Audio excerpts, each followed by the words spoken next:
Anakku pulang dengan wajah lebam, namun suamiku malah membentak kasar, anak bisu itu pantas dipukul. Aku hanya tersenyum manis, lalu diam-diam membuka brankas di lemari. Saat ia tertidur pulas, kusiapkan surat cerai di meja. 1 jam kemudian, sebelum ceritanya dimulai, silakan tulis di kolom komentar dari daerah mana saja teman-teman yang menonton cerita ini. Jangan lupa like dan subscribe channel ini ya. Suara gerimis yang menghantam genting sore itu terdengar seperti irama kematian yang konstan. Aku duduk di sofa ruang tengah, melipat tumpukan pakaian yang baru saja diangkat dari jemuran. Wangi pelembut pakaian menguar, mencoba menutupi bau apek dari tembok rumah yang mulai lembab. Mataku melirik jam dinding. Pukul 5 sore. Seharusnya jemputan sekolah Gio sudah tiba 10 menit yang lalu. Tak lama, suara deru mesin mobil jemputan terdengar samar di depan pagar. Aku bergegas berdiri, menyekat tangan ke daster, dan membuka pintu utama. Namun, senyum yang sudah kusiapkan untuk menyambut putra semata wayangku seketika membeku. Gio turun dari mobil dengan kepala tertunduk. Ia tidak berlari memelukku seperti biasa. Langkahnya seret, seolah kakinya dipasangi pemberat besi. Sopir jemputan hanya melambaikan tangan sekilas tanpa turun, seolah enggan terlibat dalam drama apapun yang mungkin terjadi di rumah ini. Gio, panggilku lembut. Anak laki-laki berusia 7 tahun itu mendongak. Detik itu juga, jantungku rasanya berhenti berdetak. Pipi kirinya yang gembil kini ternoda warna ungu kebiruan yang mengerikan. Ada sedikit darah kering di sudut bibirnya. Mata bening itu basah, menyiratkan ketakutan purba yang seharusnya tidak dirasakan oleh anak seusianya. Aku berlutut di hadapannya, mensejajarkan wajah kami. Tanganku gemetar saat menyentuh dagunya, ingin memeriksa lukanya namun takut menyakitinya. Siapa yang melakukan ini, nak? Tanyaku, suaraku tercekat. Teman sekolah? Guru? Gio menggeleng pelan. Ia mengangkat tangan kecilnya, memulai gerakan bahasa isyarat yang sudah menjadi bahasa cinta kami sejak ia didiagnosis bisu 3 tahun lalu. Jari-jarinya membentuk isyarat untuk ayah. Lalu ia mengepalkan tangan kanannya, memukulkannya ke telapak tangan kiri. Pukul. Kemudian ia membuat gerakan seperti memegang cangkir yang tumpah. Kopi. Ayah pukul karena kopi tumpah. Duniaku hening. Bukan karena hujan berhenti, tapi karena logikaku sedang memproses informasi itu. Arga. Suamiku. Ayahnya sendiri. Tadi siang Arga memang pulang sebentar untuk mengambil berkas yang tertinggal saat aku sedang belanja ke pasar. Jadi, saat itulah kejadiannya. Saat tidak ada aku, alih-alih menjerit histeris atau menangis meraung-raung meratapi nasib anakku yang malang, sebuah reaksi aneh justru merayap naik dari perutku. Heh. Satu suara lolos dari bibirku. Kemudian disusul suara lain. Hahaha. Aku tertawa. Di teras yang dingin itu, aku tertawa pelan. Tawa itu terdengar kering, pecah, dan mengerikan. Gio menatapku dengan bingung, air matanya menetes semakin deras melihat ibunya yang tampak seperti kehilangan akal. Tapi dia tidak tahu.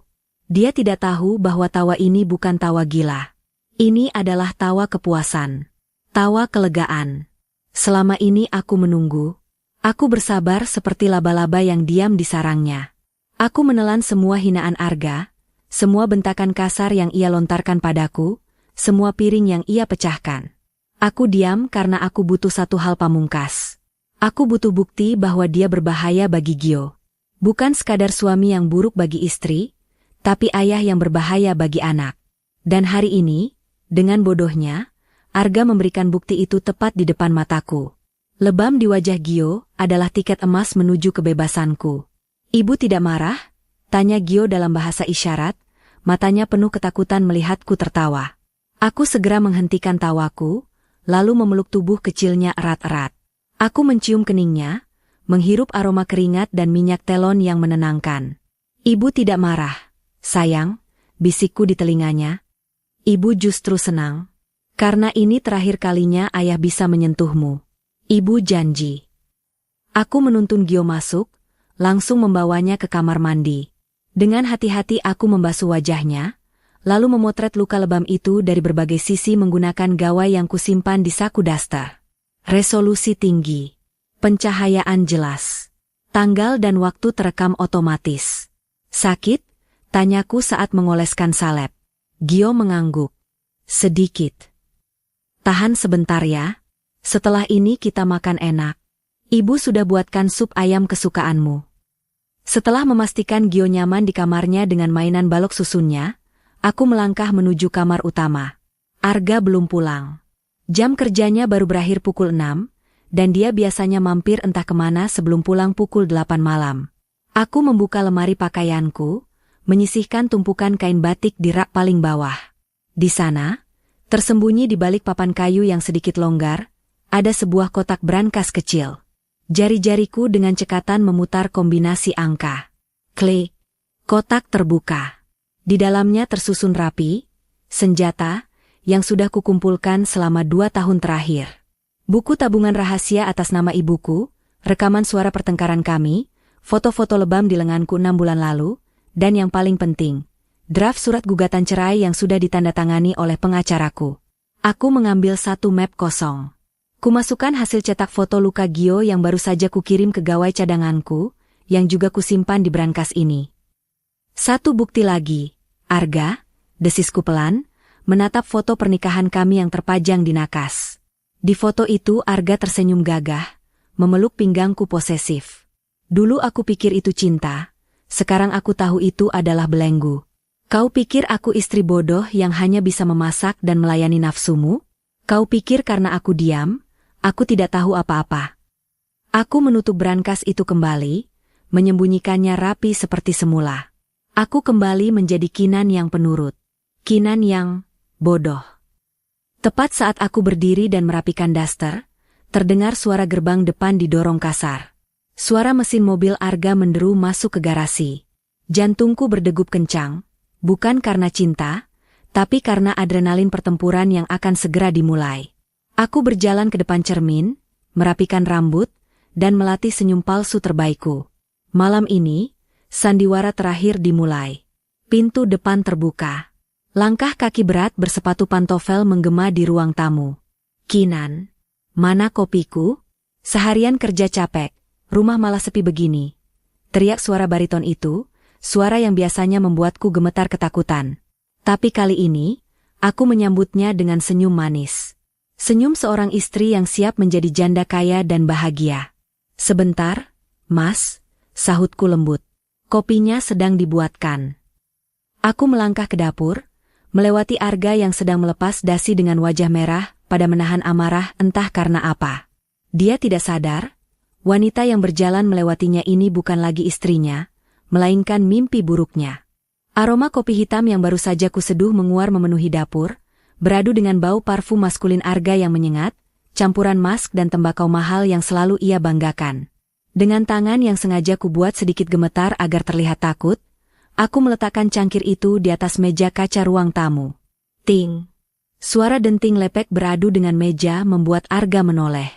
Ia duduk di sofa kulit dengan kaki diangkat ke atas meja, dasinya sudah terlempar ke lantai. Wajahnya masih merah padam, sisa amarah yang belum tuntas. Lama sekali, gerutunya kasar, menyambar cangkir itu tanpa mengucapkan terima kasih. Ia menyesapnya sedikit, lalu mendengus. Kurang gula. Kamu ini di rumah seharian ngapain saja? Bikin kopi takaran pas saja tidak becus. Aku menunduk, menyembunyikan kilatan kebencian di mataku. Maaf, Mas. Tadi gulanya habis, aku baru buka toples baru. Alasan, cibirnya. Ia meletakkan kembali cangkir itu dengan kasar, hingga isinya sedikit tumpah. Anak itu mana? Si bisu itu? Jantungku berdesir mendengar sebutan itu. Tanganku meremas ujung daster, tepat di bagian saku tempat sebuah alat perekam suara berbentuk pena terselip. Sebelum keluar dapur tadi, aku sudah menekan tombol, rekam. Gio ada di kamar. Mas, sedang main? Jawabku pelan. Aku memberanikan diri duduk di ujung sofa, jauh dari jangkauannya. Mas, tadi Gio pulang dengan pipi lebam. Dia bilang aku pukul, potong Arga cepat. Matanya melotot, menantangku untuk membantah. Iya, memang aku pukul. Kamu tahu dia berbuat apa? Dia tumpahkan kopi panas ke kemeja kerjaku. Kemeja yang harganya setengah dari uang belanja bulananmu. Aku menahan napas. Bagus, Arga. Teruslah bicara. Akui semuanya. Tapi Mas, dia masih kecil. Dia tidak sengaja. Tidak sengaja apanya? Arga membanting telapak tangannya ke meja. Anak itu ceroboh karena kamu tidak becus mendidiknya. Mentang-mentang dia bisu, kamu manjakan dia terus. Harusnya dia diajarkan disiplin supaya tidak jadi beban seumur hidup. Kalimat itu terekam sempurna. Jernih. Tanpa gangguan. Pengakuan langsung bahwa dia melakukan kekerasan fisik dan verbal. Hatiku bersorak, namun wajahku memasang ekspresi memelas yang selama ini menjadi tamengku. Jangan bicara begitu soal anak kita, Mas, lirihku, memancingnya lagi. Anak kita? Arga tertawa sinis. Ia berdiri, berjalan mendekatiku. Aura dominasinya membuat udara di sekelilingku terasa sesak. Ia mencengkeram daguku kasar, memaksaku mendongak menatap matanya yang tajam. Dengar ya, Kinan. Kalau bukan karena kasihan padamu yang yatim piatu, aku tidak akan sudi mengurus anak cacat itu. Kalian berdua itu cuma benalu di hidupku. Paham? Aku mengangguk cepat, air mata buaya mulai menggenang di pelupuk mataku. Paham, Mas. Maafkan aku. Arga melepaskan cengkeramannya dengan kasar, membuat kepalaku tersentak ke samping. Ia tampak puas melihat ketakutanku. Ego laki-lakinya terpenuhi saat melihat istrinya tidak berdaya. Siapkan air panas. Aku mau mandi, perintahnya sambil melonggarkan kancing kemejanya. Baik, Mas. Aku bergegas bangkit, berjalan menuju kamar mandi. Sesampainya di sana, aku menyalakan keran bathtub dengan aliran deras agar suaranya meredam segalanya. Setelah memastikan pintu tertutup rapat, aku mengeluarkan pena perekam dari saku. Lampu indikator merah berkedip pelan. Kumatikan rekaman itu. Kubuka kembali untuk memastikan suaranya masuk. Iya, memang aku pukul. Suara Arga terdengar jelas. Aku tersenyum tipis di depan cermin wastafel. Wajahku di cermin terlihat lelah, tapi mataku menyala. Satu bukti validasi verbal sudah di tangan. Digabung dengan hasil visum besok, Arga tidak akan bisa berkutik di pengadilan. Saat aku keluar dari kamar mandi untuk mengambil handuk Arga, aku melihat suamiku itu sedang duduk di tepi ranjang, sibuk dengan gawainya. Ia tersenyum, senyum yang sangat berbeda dengan yang ia tunjukkan padaku tadi. Senyum itu manis, penuh gairah, dan menjijikkan. Jari jemarinya menari lincah di atas layar.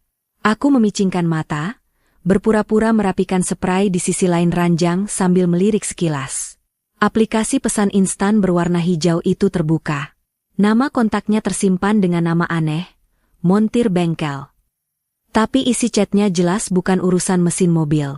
Montir Bengkel, Mas, jadi transfer malam ini?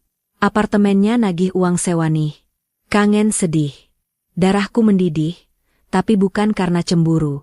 Rasa cemburu itu sudah mati 2 tahun lalu saat pertama kali aku mencium bau parfum wanita lain di jasnya. Darahku mendidih karena uang itu. Uang yang seharusnya untuk terapi wicara Gio, uang yang selalu ia bilang, tidak ada, setiap kali aku memintanya, ternyata mengalir deras ke wanita lain. Mas, airnya sudah siap, ujarku datar, memecah lamunannya. Arga terlonjak kaget. Ia buru-buru mematikan layar gawainya dan memasukkannya ke bawah bantal. Gerakannya kikuk, penuh rasa bersalah yang ditutupi dengan bentakan. Kalau masuk itu ketuk pintu. Dasar tidak sopan. Hardiknya, maaf, Mas. Pintunya terbuka, jawabku tenang. Arga berdiri, menyambar handuk yang kupegang. Sebelum masuk ke kamar mandi, ia berhenti sejenak dan menatapku curiga. Kamu tidak lihat apa-apa kan barusan? Tanyanya, matanya menyelidik tajam ke arahku. Jantungku berdegup kencang. Jika aku salah jawab, dia bisa curiga. Jika dia curiga, dia akan lebih waspada mengamankan gawai dan dompetnya. Aku memasang wajah polos, sedikit bingung. Lihat apa? Mas? Lihat gawai Mas? Tidak. Aku baru saja membalik bantal ini. Arga menatapku beberapa detik, mencari kebohongan. Lalu ia mendengus, percaya bahwa istrinya yang bodoh ini tidak mungkin cukup pintar untuk memata-matainya. Ya sudah. Jangan sentuh-sentuh barangku, ancamnya lalu membanting pintu kamar mandi. Begitu suara gemericik air terdengar, aku tidak membuang waktu. Tatapanku tertuju pada bantal tempat ia menyembunyikan gawainya. Ia bodoh. Ia pikir aku tidak tahu sandi layarnya? Dia menggunakan tanggal lahir ibunya, satu-satunya wanita yang ia takuti di dunia ini. Namun, saat tanganku baru saja terulur hendak meraih gawai itu, terdengar suara langkah kaki kecil di ambang pintu kamar.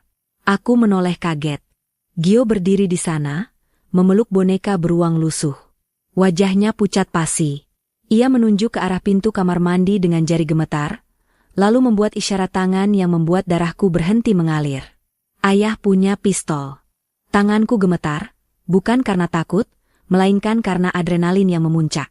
Dengan isyarat mata, aku menyuruh Gio kembali ke kamarnya dan mengunci pintu. Anak pintar itu menurut tanpa suara, langkah kaki kecilnya nyaris tak terdengar di atas lantai ubin yang dingin. Setelah Gio aman, aku berbalik menatap bantal di ranjang. Suara air di kamar mandi masih terdengar deras. Arga masih sibuk dengan ritual mandinya yang lama. Aku punya waktu sekitar 5 menit. Pertama, aku memeriksa tas kerja Arga yang tergeletak sembarangan di kursi rias. Sesuai isyarat Gio tadi, aku mencari benda menyeramkan itu. Tanganku meraba bagian dalam tas kulitnya, hingga menyentuh sesuatu yang dingin dan berat dari logam. Aku menariknya keluar. Sebuah revolver perak mengilap. Napasku tercekat.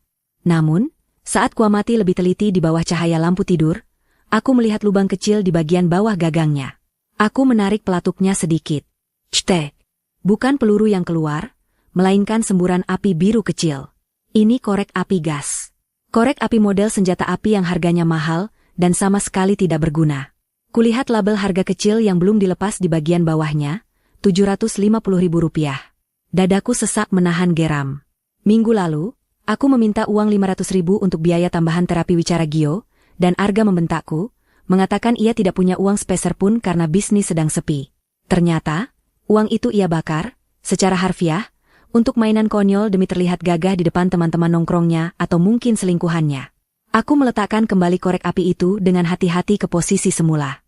Target kedua, gawai. Dengan cekatan aku menyambar ponsel pintar Arga dari bawah bantal. Layar menyala. Kumasukkan sandi tanggal lahir ibu mertuaku. Terbuka.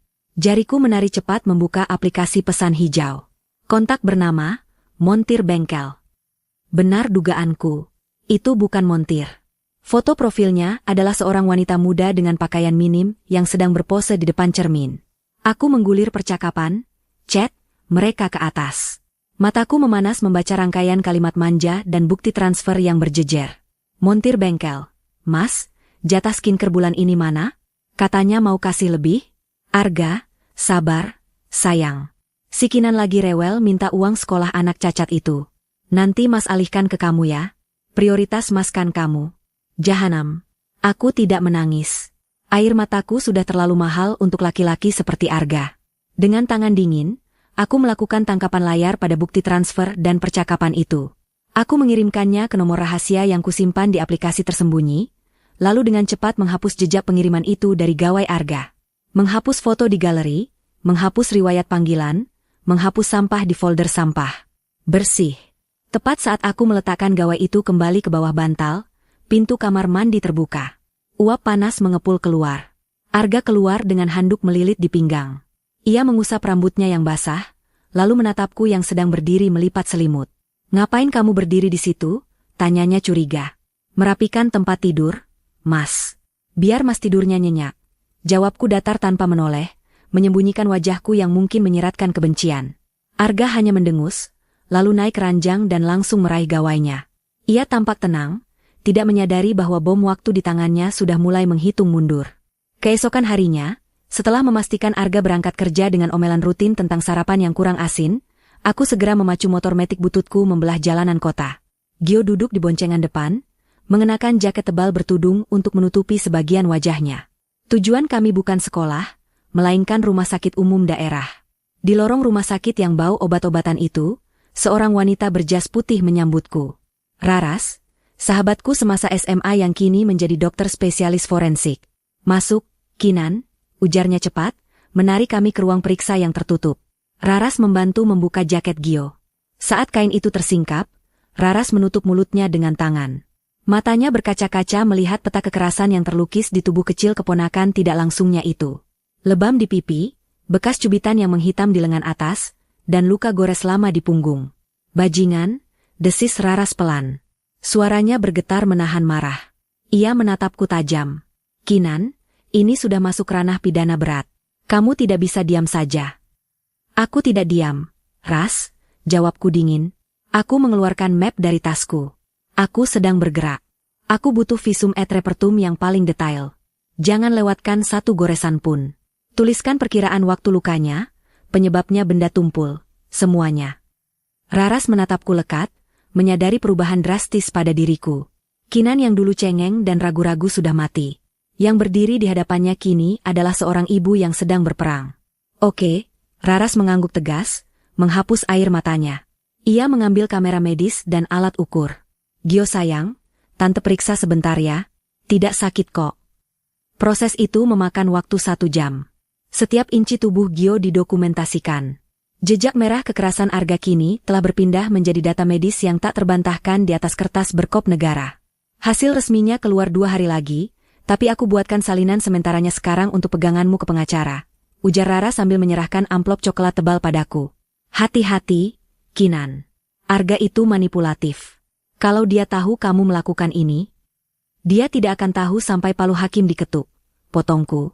Aku memeluk Rara singkat, lalu menggandeng Gio keluar dari ruangan. Rasanya lega. Satu beban besar terangkat. Bukti medis ini adalah paku terakhir untuk peti mati pernikahan kami. Namun, rasa lega itu hanya bertahan 5 menit. Saat aku sedang memakaikan helm pada Gio di parkiran motor, gawaiku di dalam tas bergetar panjang. Nama Arga muncul di layar. Tumben sekali dia menelepon jam segini. Biasanya dia sibuk dengan pekerjaannya atau wanita simpanannya. Dengan perasaan tidak enak, aku menggeser tombol hijau. Halo, Mas? Kamu di mana? Suara Arga terdengar tidak sabar dan bergema. Latar suaranya hening, tidak seperti suara kantor yang bising. Di pasar, Mas. Belanja sayur, bohongku lancar. Pasar. Arga tertawa kecil, tawa yang membuat bulu kuduku meremang. Pasar mana yang sunyi begitu? Cepat pulang sekarang. Kenapa, Mas? Ada yang ketinggalan? Aku pulang cepat. Kepalaku sakit. Jawabnya, nadanya berubah dingin dan menuntut. Dan Kinan, kuncinya lemari pakaian yang bawah ada di mana? Aku cari sertifikat rumah orang tuamu. Ada orang ban mau datang survei 1 jam lagi. Darahku berhenti mengalir. Tubuhku membeku di bawah terik matahari parkiran. Sertifikat rumah itu ada di dalam brankas. Dan brankas itu ada di lemari pakaian yang bawah. Di dalam brankas itu juga tersimpan semua bukti. Gawai cadangan, paspor, emas, dan draft gugatan cerai. Jika Arga membongkar lemari itu paksa sebelum aku sampai, tamatlah riwayatku. Kinan? Jawab, bentaknya di telepon. Jangan dirusak. Mas, kuncinya ada padaku. Aku pulang sekarang. Teriakku ke dalam gawai, mengabaikan tatapan aneh orang-orang di parkiran rumah sakit. Tanpa menunggu jawaban Arga, aku memutus sambungan telepon. Tanganku gemetar hebat saat memasukkan gawai ke dalam tas. Pikiranku kalut. Jarak dari rumah sakit ke rumah memakan waktu 20 menit jika jalanan lancar, tapi siang ini jalanan padat merayap. Jika Arga nekat mencongkel lemari itu dengan obeng, ia akan menemukan brankas. Jika ia memaksa membuka brankas itu, habislah aku. Dia akan melihat draft cerai, bukti visum sementara yang baru saja kumasukkan ke tas, dan tumpukan emas yang kusembunyikan. Aku tidak akan hanya diceraikan tanpa sepeser pun harta, tapi mungkin aku tidak akan selamat malam ini. Gio, pegangan yang erat ya, nak. Ibu harus ngebut, ujarku sambil menaikkan standar samping motor. Gio yang merasakan kepanikanku hanya mengangguk patuh, melingkarkan lengan kecilnya erat-erat di pinggangku. Aku memacu motor metik tua ini membelah kemacetan, menyalip bus dan angkot dengan nekat. Klakson bersahutan memaki cara berkendaraku, tapi aku tidak peduli. Nyawaku dan masa depan Gio sedang dipertaruhkan di dalam lemari kayu jati itu. Setibanya di depan pagar rumah, aku bahkan tidak repot-repot memasukkan motor ke garasi. Aku membiarkannya tergeletak di halaman, lalu berlari masuk sambil menggandeng Gio. Mas, teriakku saat membuka pintu depan. Suara hantaman benda keras terdengar dari kamar utama. Bra, kra, aku menyuruh Gio masuk ke kamarnya. Kunci pintu, jangan keluar sampai ibu panggil. Perintahku tegas. Gio berlari cepat, paham akan bahaya yang mengintai. Aku bergegas menuju kamar utama. Pemandangan di sana membuat darahku surut dari wajah. Arga berdiri di depan lemari pakaianku dengan napas memburu. Di tangannya ada linggis kecil yang biasa ia simpan di bagasi mobil. Pintu lemari bagian bawah sudah sompal, serpihan kayu berserakan di lantai. Ia sedang berusaha mengungkit engsel pintu yang melindungi brankas rahasia itu. Sedikit lagi. Hanya butuh satu hentakan lagi sebelum papan penutup brankas itu terlepas. Hentikan, jeritku, melempar tas belanjaan palsu ke lantai untuk menarik perhatiannya. Arga menoleh. Wajahnya merah padam, matanya nyalang seperti orang kesurupan. Keringat membasahi kemeja kerjanya yang kusut. Mana kuncinya? Bentaknya sambil mengacungkan linggis ke arahku. Kamu sengaja yang menyembunyikan sertifikat itu? Kamu mau menguasai harta orang tuamu sendiri, padahal suamimu sedang butuh modal? Aku mengangkat kedua tangan, mencoba menenangkan banteng yang sedang mengamuk ini. Otakku berputar cepat mencari kebohongan yang paling masuk akal. Sertifikatnya tidak ada di situ. Mas, percuma kamu hancurkan lemari itu. Gerakan tangan Arga terhenti di udara. Ia menatapku sangsi. Jangan bohong. Kamu selalu simpan dokumen di situ. Sudah kupindahkan bulan lalu. Bohongku, suaraku kibuat bergetar menahan tangis agar terlihat meyakinkan. Di lemari itu banyak rayap. Mas, lihat sendiri serbuk kayunya.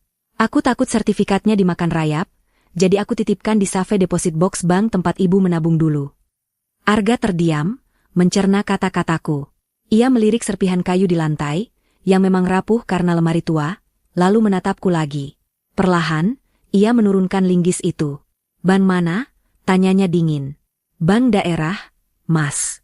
Yang dekat pasar, jawabku cepat. Ambil sekarang. Kita ke sana, perintahnya. Tidak bisa, Mas, sahutku putus asa. Kuncinya dipegang kepala cabang karena itu rekening lama ibu yang dibekukan sementara.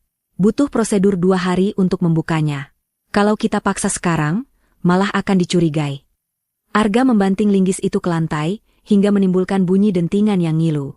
Ia menjambak rambutnya sendiri, frustrasi. Ia berjalan mondar-mandir di kamar yang sempit itu seperti binatang terkurung. Sial, sial, sial, umpatnya berulang kali. Aku butuh uang itu hari ini, Kinan, hari ini. Aku memberanikan diri mendekat, memijat lengannya pelan, sentuhan yang membuatku mual tapi harus kulakukan. Kenapa buru-buru sekali? Mas, bisnis apa yang butuh modal mendadak begini? Arga menepis tanganku kasar. Kamu tidak perlu tahu. Urusan laki-laki. Kamu tahunya cuma minta uang belanja. Ia kemudian menyambar kunci mobil di nakas. Besok pagi-pagi buta kamu urus ke bank. Awas kalau sampai besok siang uangnya belum ada. Jangan salahkan aku kalau rumah ini kugadaikan ke rentenir tanpa sertifikat. Arga melangkah keluar kamar dengan tergesa-gesa, menendang pintu hingga terbanting menutup. Tak lama, suara mobilnya menderu pergi meninggalkan rumah. Tubuhku seketika lemas. Aku merosot duduk di lantai, bersandar pada lemari yang hampir hancur itu. Hampir saja. Dengan tangan gemetar, aku memeriksa kerusakan lemari. Papan penutup brankas sedikit retak, tapi brankas di dalamnya masih aman dan terkunci. Aku menghela napas panjang, mencoba menormalkan detak jantungku. Saat aku hendak berdiri untuk membersihkan serpihan kayu, mataku menangkap secari kertas remuk yang terjatuh dari saku celana Arga saat ia merogoh kunci mobil tadi. Kertas itu tergeletak di dekat kaki meja rias. Aku memungutnya. Itu adalah struk bukti transaksi dari sebuah mesin ATM, namun ada tulisan tangan kasar menggunakan spidol merah di baliknya. Aku membalik kertas itu dan membacanya. Tulisan itu singkat, tapi cukup untuk menjelaskan kepanikan Arga yang tidak wajar hari ini. Cukup untuk menjelaskan kenapa ia nekat ingin menjual rumah warisan orang tuaku. Dan yang paling mengerikan, tulisan itu membawa nama anakku. Bayar hutang 500 juta, atau ginjal anak bisumu kami ambil sebagai ganti. Tempo, 24 jam. Di bawah ancaman itu, ada stempel berlogo naga hitam kecil. Logo sindikat judi daring ilegal yang terkenal sadis. Duniaku berputar. Ini bukan lagi soal perselingkuhan atau KDRT. Ini soal nyawa. Arga tidak hanya menjaminkan rumah ini, dia menjaminkan keselamatan Gio untuk utang judinya. Dan tempo 24 jam itu berakhir besok siang. Aku meremas kertas itu hingga kuku menancap ke telapak tangan. Rasa takutku lenyap, berganti menjadi naluri membunuh seorang ibu. Aku tidak bisa menunggu proses cerai yang memakan waktu berbulan-bulan. Hukum terlalu lambat untuk menyelamatkan Gio dari monster-monster ini. Aku harus menghancurkan Arga malam ini juga. Aku berdiri, berjalan menuju cermin. Kutatap pantulan diriku yang berantakan. Rencana berubah. Bisikku pada bayangan di cermin. Kita tidak akan ke pengadilan. Kita akan buat pengadilan sendiri. Gawaiku bergetar lagi. Satu pesan masuk. Bukan dari Arga. Tapi dari nomor tak dikenal yang mengirimkan sebuah foto. Foto Arga sedang duduk di sebuah kafe remang-remang, merangkul wanita yang kusebut montir bengkel. Namun yang membuat mataku membelalak bukan kemesraan mereka, melainkan sosok pria berbadan tegap yang duduk di hadapan mereka sambil menyodorkan sebuah amplop tebal. Dan aku mengenali pria tegap itu. Dia adalah orang kepercayaan ayahku dulu. Orang yang memegang akses ke brankas perusahaan keluarga yang sudah lama kupikir bangkrut. Jadi selama ini, Arga tidak bekerja sendiri? Aku menatap layar gawai itu lekat-lekat sampai mataku terasa perih. Foto itu buram karena diambil dari kejauhan, tetapi siluet wajah pria tegap di hadapan Arga itu tercetak jelas dalam ingatanku. Pak Dharma. Dada ini rasanya sesak. Seolah ada tangan tak kasat mata yang meremas paru-paruku hingga kempes. Pak Dharma bukan sekadar mantan karyawan ayah. Dia adalah orang kepercayaan ayah, paman angkat yang menggendongku saat ayah meninggal 5 tahun lalu. Dia adalah orang yang berdiri di depan peti mati ayah, menangis terseduh-seduh, lalu seminggu kemudian datang padaku dengan wajah duka yang meyakinkan. Maafkan Bapak, Kinan. Perusahaan ayahmu ternyata kolaps. Banyak utang tersembunyi. Semua aset harus disita bank. Bapak hanya bisa menyelamatkan rumah ini untukmu. Aku mempercayainya. Aku, gadis muda naif yang baru saja kehilangan sandaran hidup, menyerahkan segala urusan legalitas padanya. Aku menandatangani tumpukan dokumen tanpa membacanya teliti, karena mataku terlalu bengkak oleh air mata. Dan sekarang, pria tua itu duduk satu meja dengan suamiku, memberikan amplop tebal, sementara wanita simpanan suamiku tertawa di sampingnya. Tubuhku merosot di depan cermin rias. Rasa dingin menjalar dari ujung kaki hingga ke ubun-ubun. Jadi, kemiskinan kami selama ini palsu? Jadi, penderitaanku membagi uang belanja Rp50.000 sehari untuk makan 3 orang itu adalah rekayasa? Jadi, saat Gio sakit demam tinggi dan Arga bilang tidak ada uang untuk ke dokter spesialis, itu semua kebohongan? Bajingan? Suaraku pecah menjadi isakan.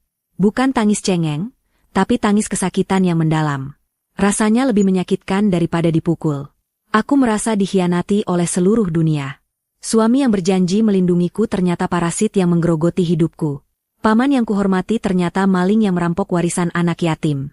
Aku meringkuk di lantai kamar yang dingin, memeluk lutut. Bayangan masa lalu berputar di kepalaku. Saat aku harus menjual perhiasan ibu satu persatu demi membeli susu Gio. Saat aku rela tidak makan siang agar Arga bisa beli bensin. Saat aku dimaki Arga karena dianggap istri pembawa sial yang tidak punya harta. Padahal hartaku ada di tangan mereka. Mereka berpesta di atas penderitaanku dan penderitaan anak bisuku. Kesunyian rumah ini terasa mencekik. Di luar hujan mulai turun lagi, menambah kelam suasana hati. Aku merasa sangat kecil, sendirian, dan bodoh. Terisolasi dalam jaring laba-laba yang mereka rajut rapi selama bertahun-tahun. Siapa yang bisa kupercaya sekarang? Polisi? Bagaimana jika Arga menyuap mereka dengan uang curian itu? Pengacara? Berapa biayanya? Tiba-tiba, pintu kamar diketuk pelan. Aku tersentak, buru-buru menghapus air mata. Arga sudah pulang? Tidak mungkin secepat ini. Ibu. Suara ketukan itu berlanjut, diikuti cicitan pintu terbuka. Gio berdiri di sana, memegang perutnya. Wajahnya cemas melihat mataku yang merah. Dengan bahasa isyarat yang patah-patah ia bertanya, "Ibu sakit? Ibu menangis?" Melihat wajah polos itu, rasa sakit di dadaku perlahan berubah wujud. Rasa hancur itu memadat, mengeras, menjadi sesuatu yang tajam dan dingin. Aku tidak boleh menangis. Aku tidak punya kemewahan untuk depresi. Ada ginjal anakku yang sedang diincar mafia judi, dan ada hak anakku yang sedang dinikmati para pengkhianat. Aku bangkit, menghampiri Gio dan memeluknya erat. "Ibu tidak apa-apa, Nak. Ibu cuma kelilipan, dustaku." "Gio lapar." Gio mengangguk. "Ayo makan." Aku membawa Gio ke dapur. Sambil menyiapkan makan malam sederhana, telur dadar dan sup sisa tadi siang, otakku bekerja lebih cepat dari sebelumnya. Aku mengirim pesan balasan ke nomor asing yang mengirim foto tadi. Anda siapa? Apa mau Anda? 2 menit kemudian, gawai bergetar. Pengirim, seseorang yang dibuang Arga seperti sampah. Sama sepertimu. Temui aku di parkiran basemen Mall Grand City jam 8 malam ini. Datang sendiri. Aku punya kunci untuk menghancurkan mereka berdua. Aku menatap pesan itu ragu. Ini bisa jadi jebakan. Tapi aku tidak punya pilihan. Ancaman mafia judi itu berakhir besok siang. Aku butuh sekutu, bahkan jika sekutu itu adalah iblis lain. Tepat saat itu, terdengar suara mobil Arga masuk ke garasi. Kali ini suaranya kasar, bumper mobil menabrak tong sampah di depan pagar. Arga pulang. Dan dari suara langkah kakinya yang seret dan berat saat menaiki teras, aku tahu dia sedang mabuk berat. Ini kesempatanku. Aku berbisik pada Gio, masuk kamar, kunci pintu, pakai headphone main game MU. Jangan keluar apapun yang terjadi. Gio berlari masuk. Aku berdiri di ruang tamu, menyalakan lampu redup. Pintu terbuka kasar. Arga berdiri di sana, kemejanya berantakan, bau alkohol menguar tajam bercampur bau parfum wanita murah. Wajahnya kusut, matanya merah. Ia menatapku dengan pandangan nanar. Mana uangnya? Racunnya? Suaranya serak. Mana sertifikat sialan itu? Ia berjalan terhuyung mendekatiku.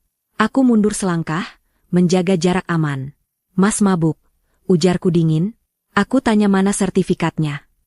Arga berteriak, lalu tiba-tiba tertawa, tawa orang putus asa. Kamu tahu tidak, Kinan? Besok kalau aku tidak bayar, mereka akan ambil sesuatu. Sesuatu yang berharga. Ia merosot duduk di sofa, menutupi wajahnya dengan tangan. Dharma sialan itu, dia janji cairkan bagianku hari ini, tapi dia malah kasih cek kosong. Dia bilang tunggu minggu depan. Minggu depan aku sudah mati. Pengakuan itu meluncur begitu saja dari mulut pemabuknya. Jadi benar. Arga dipermainkan oleh Pak Dharma. Sesama penjahat saling memakan. Arga butuh uang tunai cepat untuk judi, tapi Pak Dharma menahannya agar Arga tetap bergantung padanya. Mas punya simpanan lain, kan? Pancingku pelan, mendekat seperti ular. Uang yang Mas pakai untuk wanita itu. Arga mendongak, matanya menyipit. Wanita mana? Jangan sok tahu kamu. Montir bengkel, sebutku jelas. Wajah Arga pucat seketika, menembus rona merah alkoholnya. Ia mencoba berdiri untuk menyerangku, tapi kakinya goyah dan ia jatuh tersungkur menimpa meja kaca. Prang! Meja pecah berkeping-keping. Arga mengerang kesakitan, tangannya tergores pecahan kaca. Darah segar menetes ke karpet. Aku tidak menolongnya. Aku berdiri tegak menatapnya yang menggeliat di antara pecahan kaca. Sakit, Mas? Tanyaku datar. Itu belum seberapa dibanding rasa sakit Gio saat kamu pukul. Arga menatapku ngeri, seolah baru pertama kali melihat siapa istrinya sebenarnya. Kinan, bantu aku.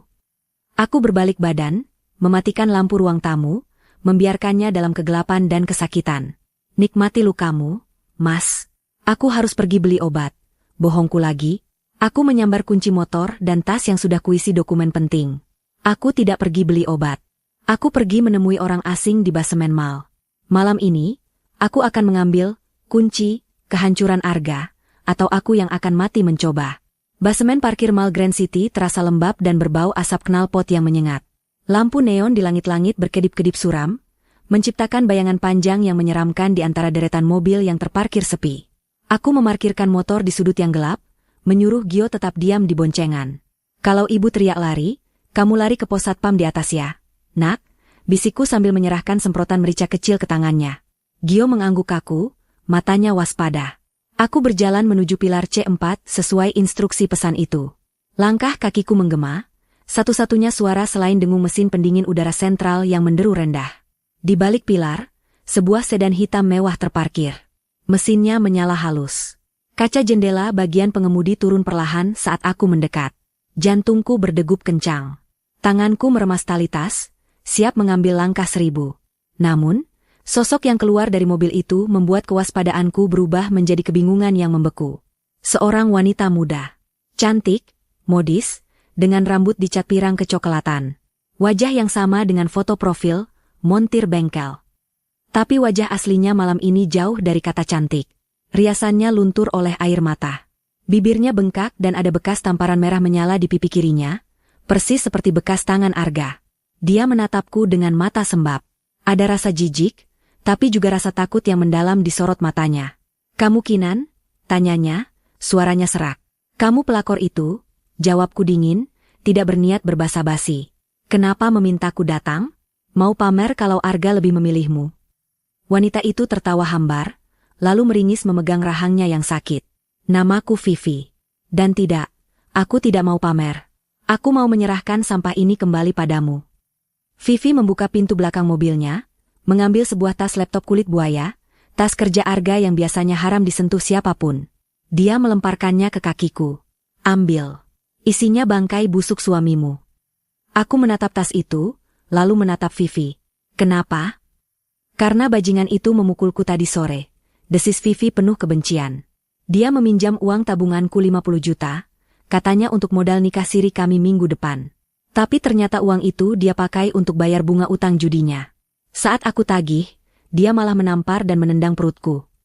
Vivi mengusap perutnya yang rata dengan protektif. "Aku hamil, Kinan. Anak Arga. Dan dia bilang suruh gugurkan saja karena dia tidak butuh beban tambahan selain anak cacat di rumahnya." Darahku mendidih mendengar sebutan itu lagi. Tapi pengakuan Vivi selanjutnya membuat duniaku benar-benar berhenti berputar. "Buka tas itu. Lihat file warna merah," perintah Vivi. "Kamu pikir Arga cuma berjudi? Kamu salah besar. Arga dan Pak Dharma, mereka bukan cuma menggelapkan uang warisanmu." Dengan tangan gemetar, aku berjongkok dan membuka tas itu. Di dalamnya ada buku catatan keuangan, beberapa stempel palsu, dan sebuah map plastik merah. Aku membuka map itu. Isinya adalah polis asuransi jiwa. 3 polis asuransi jiwa. 1 atas nama Arga. 1 atas nama aku.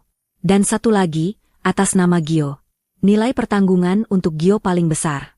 5 miliar rupiah. Tanggal polis itu aktif, 3 bulan yang lalu. Baca klausa pengecualiannya, ujar Vivi dari balik asap rokok yang baru dinyalakannya dengan tangan gemetar. Klaim cair jika kematian disebabkan oleh kecelakaan rumah tangga atau perampokan. Aku membalik halaman dengan napas tercekat. Mataku menangkap lembaran lain di balik polis itu. Sebuah denah lantai rumah kami. Ada tanda silang merah di bagian dapur dan tangga.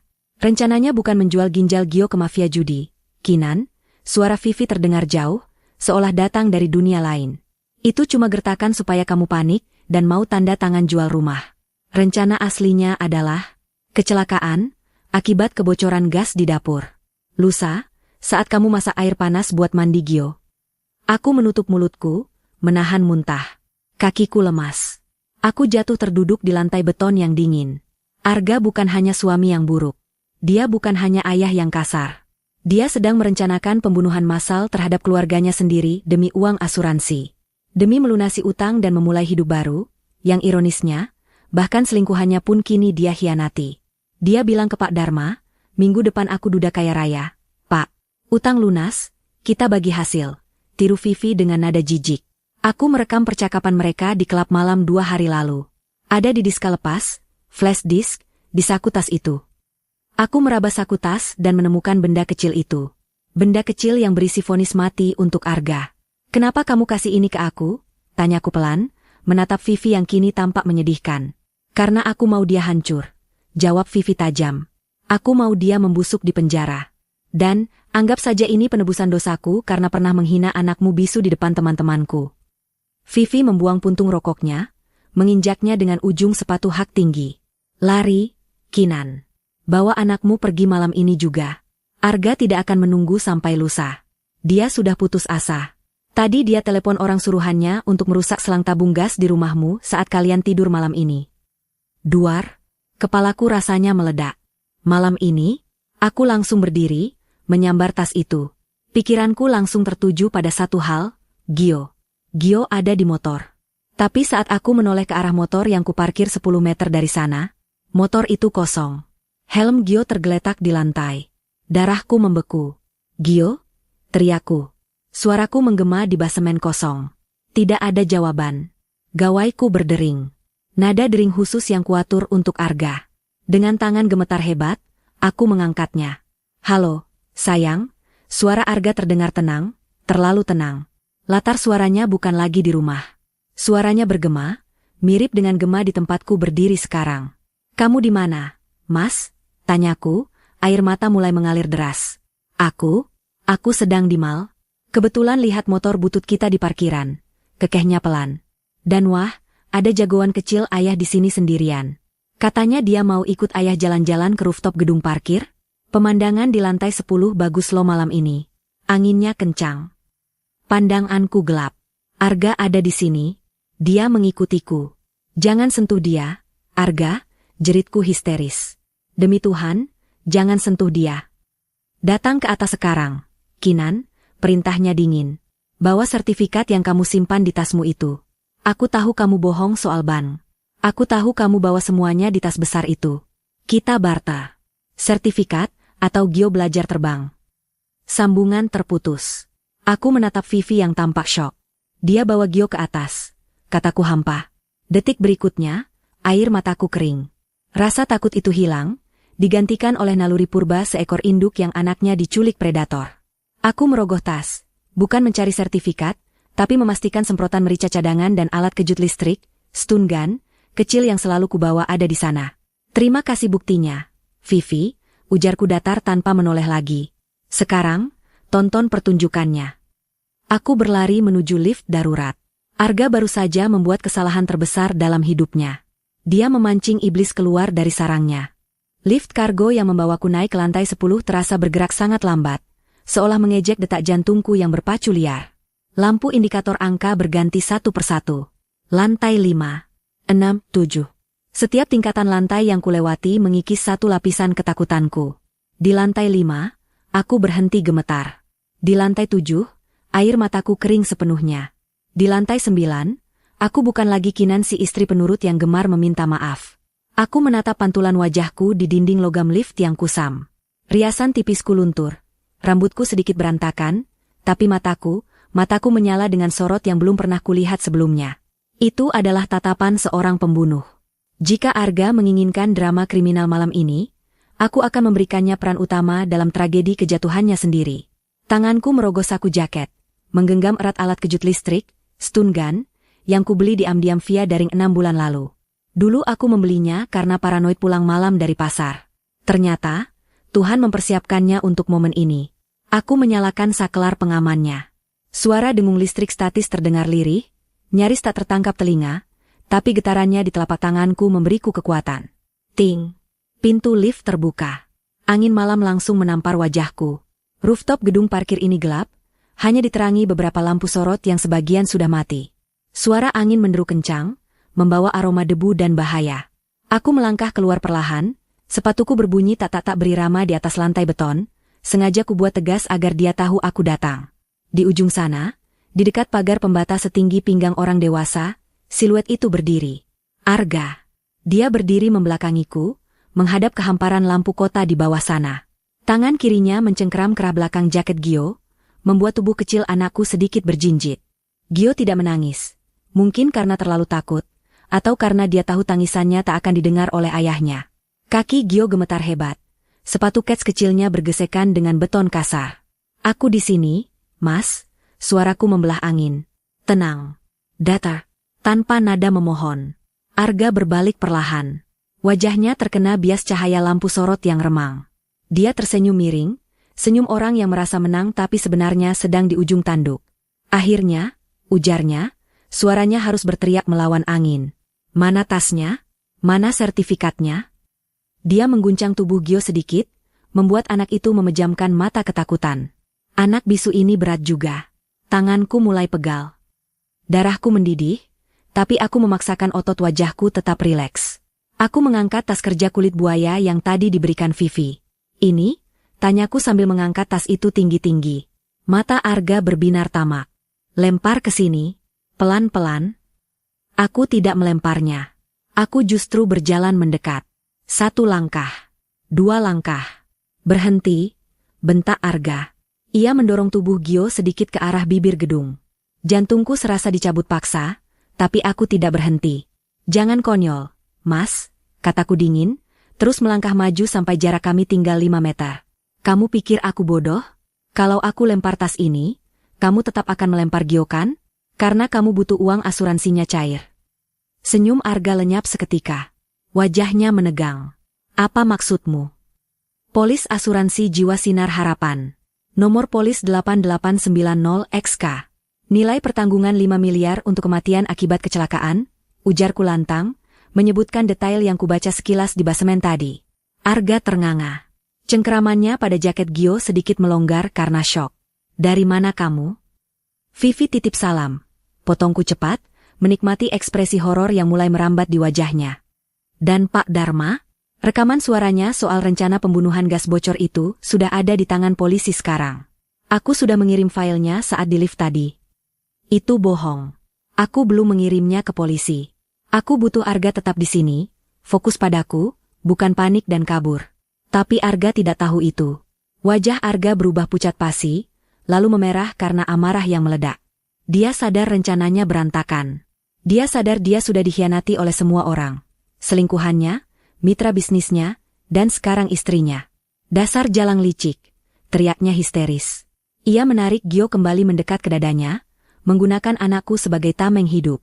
Tangan kanannya merogoh saku celana, mengeluarkan pisau lipat. Ia mengarahkan bilah tajam itu ke leher Gio. Kalau aku hancur, kita semua hancur. Mundur atau kugorok leher anak cacat ini. Gio menatapku. Matanya basah, tapi dia tidak meronta. Dia membuat isyarat tangan kecil di depan dadanya, tersembunyi dari pandangan Arga tapi terlihat jelas olehku. Ibu Lai. Isyarat itu menghancurkan sisa-sisa kemanusiaanku. Anakku, yang nyawanya di ujung pisau, menyuruhku lari. Tidak, nak, ibu tidak akan lari. Ibu akan menjadi mimpi buruk bagi ayahmu. Aku meletakkan tas itu perlahan di lantai. Lalu aku berdiri tegak, merentangkan kedua tangan. Baik, Mas. Kamu menang. Ujarku, mengubah nada suaraku menjadi sedikit gemetar, pancingan terakhir. Aku tidak mau Gio terluka. Jangan bunuh dia, ambil tasnya. Di dalamnya ada sertifikat, emas, dan uang tunai. Kamu bisa kabur ke luar negeri malam ini juga. Arga mendengus kasar, napasnya memburu. Keserakahan di matanya kembali menyala, bertarung dengan rasa takutnya. Tendang tasnya ke sini. Tidak bisa, tolakku. Tasnya berat. Isinya emas batangan. Kamu harus ambil sendiri. Arga bimbang. Dia menatap tas itu, lalu menatapku, lalu menatap Gio. Jarak tas itu hanya 3 langkah darinya. Jika dia menjulurkan kaki sedikit, jangan macam-macam, Kinan, ancamnya. Dia menyeret Gio bersamanya, melangkah hati-hati mendekati tas itu. Matanya terpaku pada kulit buaya tas itu, membayangkan kebebasan dan kekayaan di dalamnya. Dia tidak tahu bahwa di dalam tas itu hanya ada kertas bekas, stempel palsu, dan draft cerai. 1 langkah lagi. Aku menahan napas. Tanganku di dalam saku jaket mencengkeram alat kejut listrik itu erat-erat. Aku menghitung jarak. 2 meter. 1,5 meter. Saat Arga membungkuk sedikit untuk meraih pegangan tas dengan tangan kirinya, sementara tangan kanannya masih memegang pisau di leher Gio, fokusnya terpecah sepersekian detik. Sekarang, teriak batinku. Aku tidak mundur. Aku menerjang. Bukan ke arah Arga, tapi aku melempar gawaiku keras-keras ke wajahnya. Buk! Benda pipi itu menghantam pelipis Arga dengan telak. Dia mengerang kaget, refleks tangannya yang memegang pisau terayun liar menjauh dari leher Gio. Keseimbangannya goyah. Gio, tunduk. Gio yang cerdas langsung menjatuhkan tubuhnya ke lantai, melepaskan diri dari cengkeraman Arga yang melonggar. Arga terhuyung ke belakang, tapi dia belum jatuh. Dia mengaum marah, mengarahkan pisau itu lurus ke arahku yang sedang berlari menerjangnya. Mati kau. Aku melihat kilatan pisau itu mengarah ke perutku. Waktu seolah melambat. Aku tidak menghindar. Aku justru menyambutnya. Dengan satu gerakan memutar yang pernah kulihat di film, aku menepis pergelangan tangannya dengan lengan kiriku, membiarkan kulitku tergores perih, demi membuka celah di pertahanannya. Dan dengan tangan kanan, aku menghunjamkan alat kejut listrik itu tepat ke lehernya. Bezetsetsetsetsei. Suara sengatan listrik tegangan tinggi terdengar mengerikan di malam yang sunyi. Tubuh Arga kejang seketika. Matanya membelalak putih. Pisau di tangannya terlepas, berdenting jatuh ke beton. Lututnya lemas. Tapi aku belum selesai. Belum. Sebelum dia ambruk sepenuhnya, aku mencengkeram kerah kemejanya, menatap matanya yang mulai kehilangan fokus. Sakit, Mas? Bisikku tepat di wajahnya, suaraku dingin menusuk tulang. Ingat rasanya. Karena setelah ini, nerakamu baru saja dimulai. Aku mendorongnya keras. Bukan ke arah jurang, tapi ke arah tumpukan besi tua bekas konstruksi di sudut atap. Tubuh Arga terbanting keras menimpa besi-besi itu, lalu diam tak bergerak.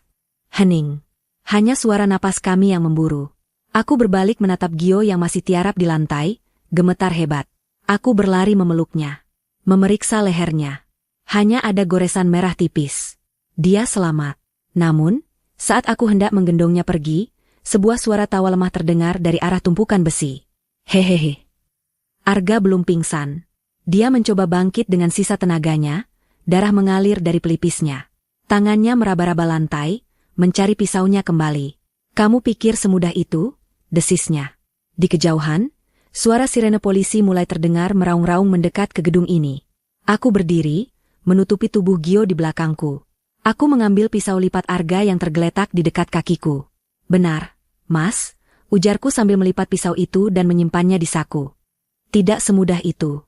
Karena kalau polisi menangkapmu sekarang, itu terlalu enak buatmu. Aku punya rencana lain. Cahaya lampu rotator merah dan biru yang memantul di dinding beton rooftop itu menyilaukan mata. Puluhan personel polisi bersenjata lengkap merangsek masuk, senjata teracung. Pemandangan yang kacau.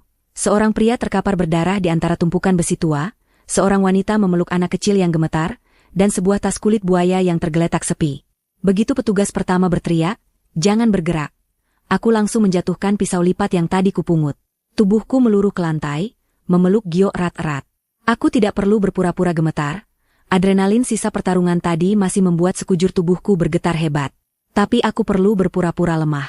Tolong anak saya. Isaku, air mata kembali mengalir deras, kali ini air mata taktis. Suami saya, dia mau melempar anak kami. Bohong. Dia gila. Perempuan itu yang menyetrum saya. Dia iblis. Arga berteriak-teriak saat dua petugas menyeretnya bangun. Wajahnya penuh darah. Matanya liar. Penampilannya persis seperti orang gila yang sedang berhalusinasi. Polisi tidak menggubris racauannya. Siapa yang akan percaya pada pria yang membawa pisau dan menyeret anak kecil ke atap gedung, dibandingkan seorang ibu yang menangis memeluk anaknya? Bawa dia. Amankan barang bukti, perintah Komandan Regu. Arga diseret paksa menuju lift, melewati aku dan Gio. Saat ia melintas di depanku, ia meronta sejenak, menatapku dengan kebencian yang murni. Kamu akan menyesal, Kinan. Dharma akan mengeluarkanku. Kamu tidak tahu siapa yang kamu lawan. Ludahnya menyembur ke lantai. Aku hanya membenamkan wajah Gio ke dadaku, pura-pura ketakutan, padahal bibirku menyunggingkan senyum tipis yang hanya bisa dilihat oleh Arga. Tepat sekali, Mas. Panggil Dharma. Ajak dia masuk ke dalam lubang kuburmu. 3 jam kemudian. Aku duduk di ruang tamu apartemen Raras. Gio sudah tertidur pulas di kamar tamu, setelah diberi obat penenang ringan oleh Raras. Sahabatku itu duduk di sampingku, menyodorkan segelas teh hangat. Kamu gila, Kinan, gumam Raras, menatap luka gores di lenganku yang baru saja ia perban. Kamu nekat sekali. Kalau alat setrum itu tidak bekerja. Tapi bekerja, kan? Potongku tenang. Aku menyesap teh itu, merasakan hangatnya menjalar ke perut. Sekarang, bagaimana status Arga? Dia ditahan di Polres. Tapi, Raras ragu sejenak. Pengacaraku bilang, ada pengacara kondang yang datang mendampinginya setengah jam lalu. Sepertinya orang suruhan Pak Dharma. Mereka sedang mengupayakan penangguhan penahanan dengan alasan kesehatan mental dan cedera kepala akibat setrumanmu. Mereka memutarbalikkan fakta bahwa kamu yang menyerang duluan. Aku meletakkan gelas teh dengan hati-hati. Jadi dia bakal keluar besok pagi. Kemungkinan besar. Dengan jaminan uang yang besar, dia bisa jadi tahanan kota sementara menunggu sidang. Kinan, kita harus lapor ke media sekarang supaya dia tidak bisa lolos. Raras tampak panik. Aku menggeleng pelan. Jangan. Biarkan dia keluar. Apa? Kalau dia di penjara sekarang, dia aman dari kejaran yang lain, ujarku dingin. Aku membuka tas kulit buaya yang berhasil kue selamatkan tadi. Aku mengeluarkan laptop kerja Arga dan diska lepas pemberian Vivi. Arga punya utang 500 juta ke mafia judi yang jatuh tempo besok siang. Dia punya kasus penggelapan uang perusahaan yang melibatkan Pak Dharma. Dan dia punya wanita simpanan yang sakit hati. Aku menyalakan laptop itu. Sandinya masih sama. Malam ini adalah malam yang panjang. Sementara Arga sibuk merengek pada pengacaranya di sel tahanan, aku akan menjadi hantu yang meruntuhkan pilar-pilar kehidupannya satu persatu. Tanpa suara. Tanpa terlihat. Langkah pertama, finansial. Jari-jariku menari di atas papan ketik. Aku mengakses internet perbankan Arga. Saldonya tinggal sedikit, tapi bukan itu tujuanku. Aku mengunduh mutasi rekening 5 tahun terakhir. Transaksi mencurigakan ke rekening Pak Dharma, aliran dana ke situs judi, dan pembayaran hotel mewah. Aku menyusun surel anonim. Kepada Dewan Direksi PT Nusantaraya, perusahaan tempat Arga bekerja. Subjek, bukti penggelapan dana proyek oleh manajer keuangan Arga, Direktur Dharma. Lampiran, bukti transfer rekaman suara percakapan. Klik. Terkirim. Langkah kedua, sosial. Aku membuka akun media sosial Arga yang selama ini ia kunci rapat. Aku tidak meretasnya. Aku hanya membantu mempublikasikan kebenaran. Aku mengunggah foto visum Gio yang mengerikan itu. Tanpa caption panjang lebar. Hanya satu kalimat, ini yang dilakukan ayah teladan saat anaknya menumpahkan kopi. Lalu aku menautkan, tag, akun kantornya, akun komunitas hobinya, dan akun keluarga besarnya yang selama ini memuja Arga sebagai pria sukses. Klik. Unggah. Langkah ketiga, sang mafia. Ini yang paling berbahaya, tapi paling efektif. Aku mengambil nomor kontak yang tertera di kertas ancaman yang kutemukan kemarin. Nomor dengan kode area luar negeri. Aku mengirimkan satu pesan singkat lewat aplikasi, chat, menggunakan nomor sekali pakai. Target Anda, Arga, baru saja cairkan dana asuransi 5 miliar. Dia besok akan dibebaskan dan berencana kabur ke Singapura lewat penerbangan sore. Dia ada di rumah orang tuanya besok siang. Itu bohong soal asuransi cair, tapi mafia tidak butuh kebenaran. Mereka butuh uang mereka kembali. Dan Arga yang bebas adalah target empuk. Raras menatapku ngeri saat melihat aku bekerja. Wajahku datar, tidak ada lagi air mata. Cahaya layar laptop memantul di mataku, menciptakan bayangan dingin. Kamu menakutkan, Kinan, bisik Raras. Aku seorang ibu, Ras, jawabku tanpa menoleh. Ibu akan menjadi malaikat untuk anaknya, tapi bisa jadi iblis bagi siapa saja yang menyakiti anaknya. Tepat pukul 3 pagi, pekerjaanku selesai. Ponsel Arga yang juga kubawa bergetar. Sebuah notifikasi berita daring muncul. Berita lokal yang bergerak cepat. Heboh. Diduga KDRT dan rencana pembunuhan, manajer perusahaan ternama ditangkap di atap mal. Artikel itu belum menyebut nama jelas, tapi di kolom komentar, netizen yang maha tahu sudah mulai menyebut inisial A dan nama perusahaannya. Bola salju telah menggelinding. Pukul 6 pagi, sebuah pesan masuk ke ponselku. Dari pengacara Pak Dharma, yang ternyata nomornya tersimpan di ponsel Arga sebagai pembersih masalah. Pembersih masalah, Bu Kinan, kami harap Anda kooperatif. Pak Arga akan pulang jam 9 pagi ini untuk mengambil barang-barang. Kami tawarkan uang damai 1 miliar dan hak asuh anak, asalkan Anda cabut laporan dan hapus postingan di medsos. Aku tersenyum miring. Mereka panik. Mereka pikir uang 1 miliar bisa membeli nyawa Gio yang hampir melayang? Aku membalas pesan itu dengan tenang. Saya tunggu di rumah jam 9. Bawa surat cerainya sekalian. Kita selesaikan secara kekeluargaan. Kekeluargaan, gumamku sinis. Aku menutup laptop. Aku berdiri dan merapikan pakaianku. Mau kemana, Kinan? Tanya Raras cemas. Pulang, jawabku mantap. Aku harus menyambut suamiku. Pertunjukan babak terakhir akan segera dimulai. Dan kali ini, penontonnya bukan cuma kita. Aku akan mengubah rumah neraka itu menjadi panggung eksekusi publik bagi Arga. Jam dinding kuno peninggalan ibu berdentang 9 kali. Suaranya berat dan bergema di ruang tamu yang kosong. Aku duduk di kursi tunggal kesayangan ayah, menghadap langsung ke pintu utama. Di atas meja di hadapanku, tidak ada suguhan teh atau kue. Hanya ada sebuah asbak kaca tebal dan map merah berisi gugatan cerai yang sudah kutanda tangani. Di luar, matahari pagi bersinar terik, kontras dengan hatiku yang sedingin es. Suara mobil berhenti di depan pagar. Bukan hanya satu, tapi 2 mobil. Aku mendengar suara pintu mobil dibanting, diikuti suara langkah kaki tergesa-gesa dan suara gerbang besi yang didorong kasar. Kinan, buka pintunya. Itu suara Arga. Masih terdengar arogan, meski ada getar kecemasan yang gagal ia sembunyikan. Aku tidak beranjak. Tidak dikunci. sahutku tenang, namun cukup keras untuk terdengar sampai teras. Pintu utama terbuka lebar. Arga masuk dengan napas memburu. Penampilannya kacau. Ada perban putih menempel di lehernya, bekas sengatan listrikku semalam, dan lebam ungu di pelipisnya. Di belakangnya, mengekor seorang pria parubaya berjas licin yang kutahu sebagai pengacara sewaan Pak Dharma. Kamu. Arga menunjuk wajahku dengan telunjuk gemetar. Kamu benar-benar wanita ular. Kamu tahu betapa malunya aku pagi ini. Semua orang kantor membicarakanku di grup chat. Hapus unggahan itu sekarang. Pengacaranya maju selangkah, meletakkan koper hitam di meja. Bukinan, kita bicara rasional saja. Ini uang tunai 1 miliar rupiah. Hapus semua postingan, cabut laporan polisi, dan tanda tangani surat pernyataan bahwa kejadian di atap mal itu hanya kesalahpahaman rumah tangga. Suami Anda sedang stres kerja, itu narasi yang akan kita bangun. Aku menatap koper itu, lalu menatap Arga. Perlahan, bibirku melengkung membentuk senyum tipis. 1 miliar? Tanyaku remeh.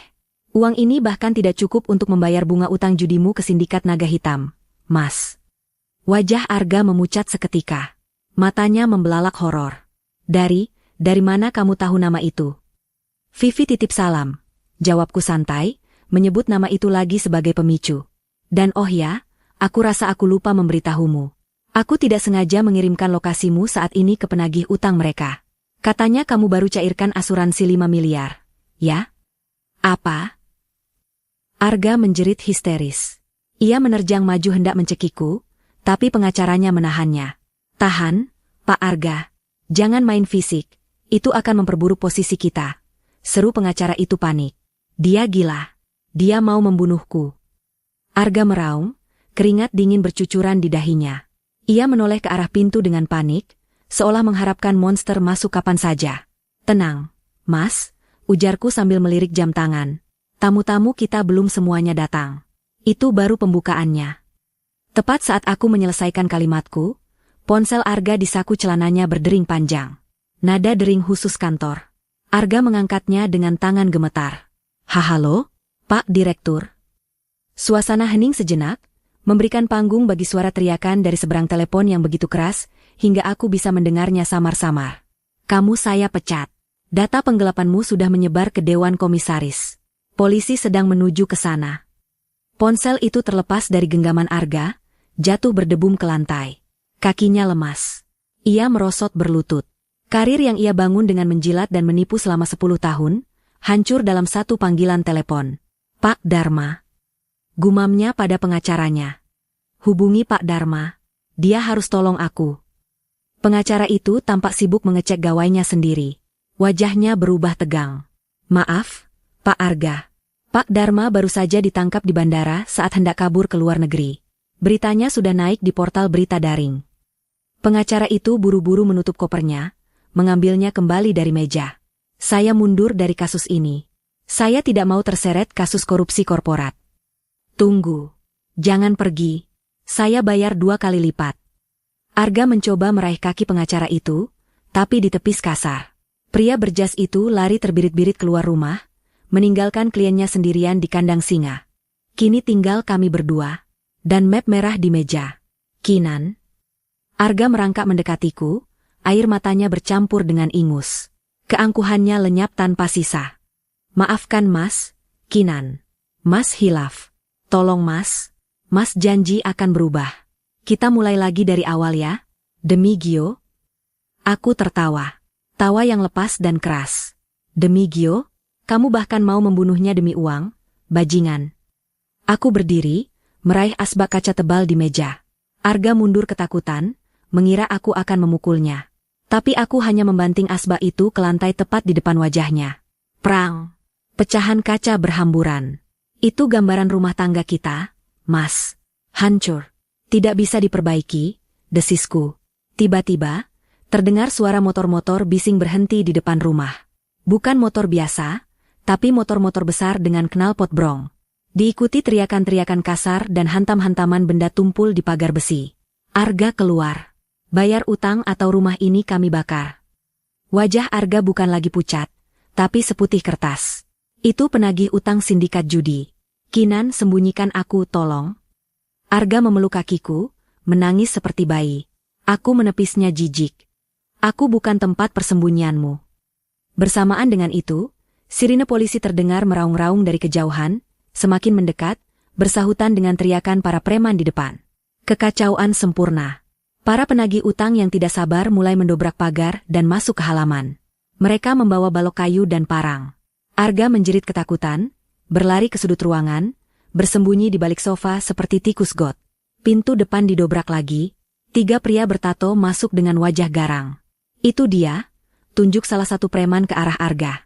Namun, sebelum mereka sempat menyentuh Arga, tim kepolisian berseragam lengkap dengan rompi anti peluru menyerbu masuk dari pintu belakang dan depan, senjata laras panjang teracung.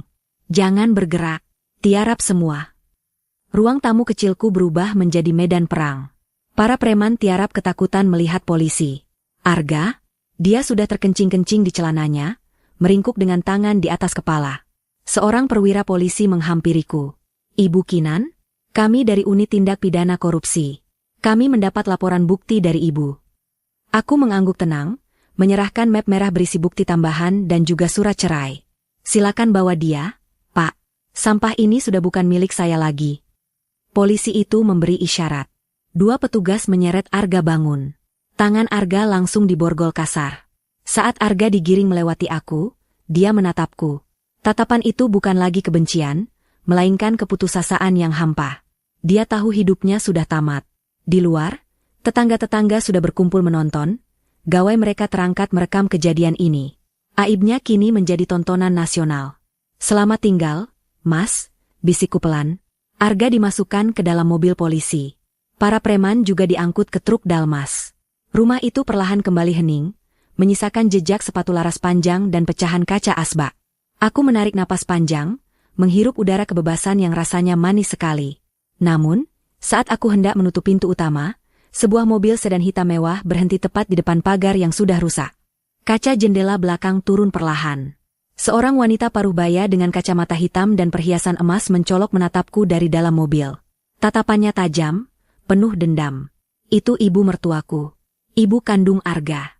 Wanita yang selama ini tinggal di luar kota dan selalu membela putranya, tak peduli seberapa salahnya dia. Dia turun dari mobil, diikuti 2 pengawal pribadi. Dia tidak melihat ke arah mobil polisi yang membawa anaknya pergi. Dia berjalan lurus ke arahku. Hebat sekali sandiwaramu, menantu kurang ajar, ujarnya dingin saat berdiri di hadapanku. Dia melempar sebuah amplop coklat ke wajahku. Kamu pikir kamu menang?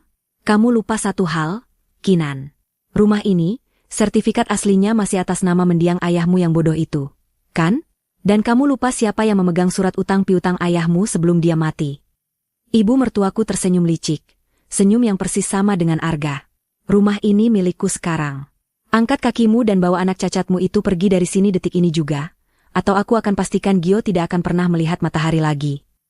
Amplop coklat itu tergeletak di paving blok yang kotor, tepat di dekat ujung sepatuku. Aku menatapnya sekilas, lalu menatap wajah ibu mertua yang dihiasi senyum kemenangan.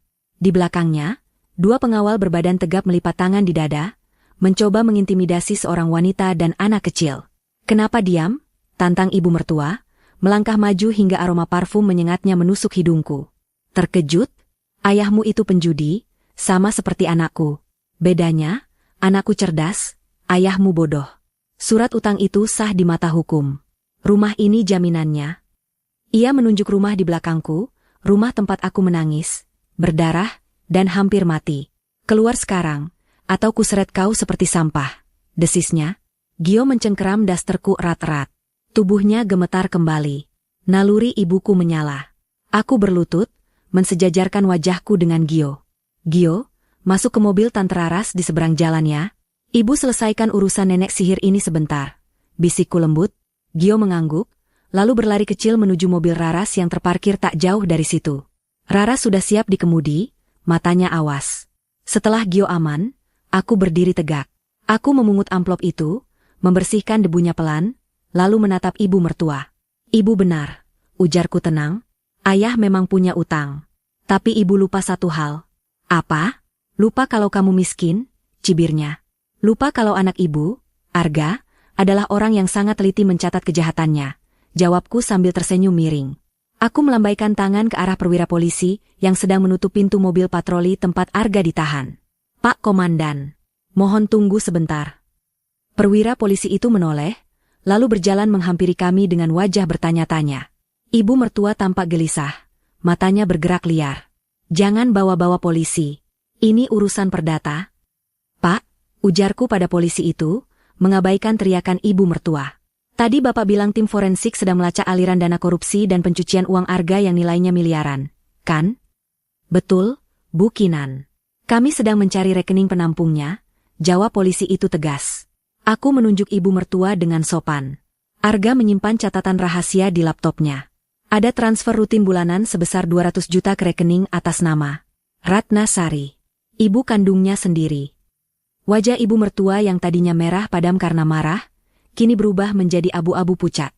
Mulutnya ternganga, tapi tidak ada suara yang keluar. Bohong. Itu uang bulanan. Uang bakti anak. Sergahnya panik, suaranya melengking sumbang. Uang bakti 200 juta per bulan dari gaji manajer yang cuma 20 juta? Tanyaku retoris. Dan Pak, surat utang yang dia bawa ini? Aku menyerahkan amplop coklat itu pada polisi. Tertanggal tahun 2018. Padahal Arga sudah melunasi utang ayah menggunakan uang hasil korupsi tahun 2020. Buktinya ada di file merah yang sudah saya serahkan tadi. Artinya, ibu ini sedang mencoba menyita aset negara menggunakan dokumen yang sudah tidak berlaku. Polisi itu menatap ibu mertua dengan tatapan tajam, tatapan seorang predator menemukan mangsa baru. Ibu Ratna, mohon ikut kami ke kantor untuk klarifikasi. Dugaan penadah uang hasil kejahatan dan pemalsuan dokumen. Tidak. Saya tidak tahu apa-apa. Anak durhaka itu yang transfer sendiri. Ibu mertua mundur teratur, tapi dua petugas lain sudah sigap memegang lengannya. Lepaskan saya. Saya orang terpandang. Jeritnya saat digiring paksa masuk ke mobil polisi yang berbeda. Dia meronta-ronta, sanggul mewahnya berantakan, persis seperti orang gila. Karma tidak menunggu waktu lama. Karma datang instan, diantar langsung oleh menantu yang selama ini ia injak-injak. Kini, halaman rumah itu sunyi. Para preman sudah diangkut. Arga sudah dibawa. Ibu mertua sudah ditahan. Aku berdiri sendirian di depan rumah warisan itu. Rumah yang diperebutkan banyak orang. Aku menatap dindingnya yang kusam, jendelanya yang menjadi saksi bisu tangisanku setiap malam. Tiba-tiba, aku merasa asing. Rumah ini bukan lagi rumahku. Rumah ini adalah kuburan kenangan pahit. Aku merogoh saku, mengambil kunci rumah. Aku berjalan ke arah pagar, lalu meletakkan kunci itu di atas kotak pos. Ambil saja, bisikku pada angin. Biarkan ban menyitanya. Biarkan negara mengambilnya. Aku tidak butuh. Aku berbalik badan, melangkah menjauh. Langkahku ringan, seolah beban ratusan kilogram yang selama ini menggelayut di pundakku telah lenyap. Aku tidak menoleh lagi ke belakang. Di seberang jalan, Raras keluar dari mobil sambil menggendong Gio. Anakku tersenyum lebar melihatku. Senyum paling cerah yang pernah kulihat selama bertahun-tahun. Sudah selesai? Tanya Raras. Sudah, jawabku mantap. Semuanya sudah selesai. 1 tahun kemudian. Aroma roti panggang dan kopi segar memenuhi udara pagi di dapur Gio, toko kue kecil yang kucintis di pinggiran kota yang sejuk. Suara lonceng pintu berbunyi kling-klung. Pelanggan berdatangan. Aku sibuk menata donat gula di etalase kaca, mengenakan celemek bersih berwarna pastel. Tidak ada lagi daster lusuh. Tidak ada lagi lebam di wajah. Wajahku kini berisi, kulitku cerah karena terawat dan bahagia. Ibu. Sebuah suara kecil memanggilku. Aku menoleh. Gio berlari dari arah dapur belakang, membawa nampan berisi kue kering. Langkahnya tegap, penuh percaya diri. Tidak ada lagi ketakutan di matanya. Dan yang paling ajaib, dia memanggilku. Meski suaranya masih agak sengau dan terbata, terapi wicara intensif yang kubayar menggunakan sisa tabungan dan hasil kerja kerasku mulai membuahkan hasil. Gio tidak lagi bisu total. Dia mulai menemukan suaranya, sama sepertiku. Ibu, kue siap, katanya perlahan tapi jelas. Mataku berkaca-kaca. Aku menghampirinya, berlutut, dan memeluk tubuh mungil yang kini tumbuh sehat itu. Terima kasih, sayang. Kamu hebat, ujarku mencium pipinya. Di layar televisi yang tergantung di sudut toko, berita siang sedang tayang. Sebuah headline berjalan di bagian bawah layar. Mantan manajer Arga divonis 15 tahun penjara, ibu kandung terlibat pencucian uang divonis 8 tahun. Aku menatap layar itu sebentar, lalu tersenyum tipis. Tidak ada rasa dendam, tidak ada rasa sakit. Mereka hanyalah karakter masa lalu dalam buku yang sudah kututup rapat. Aku kembali menatap Gio dan para pelanggan yang tersenyum ramah. Selamat datang di dapur Gio, sapaku hangat pada pelanggan baru yang masuk. Ini hidupku sekarang. Sederhana, mandiri, dan yang terpenting, merdeka. Tam.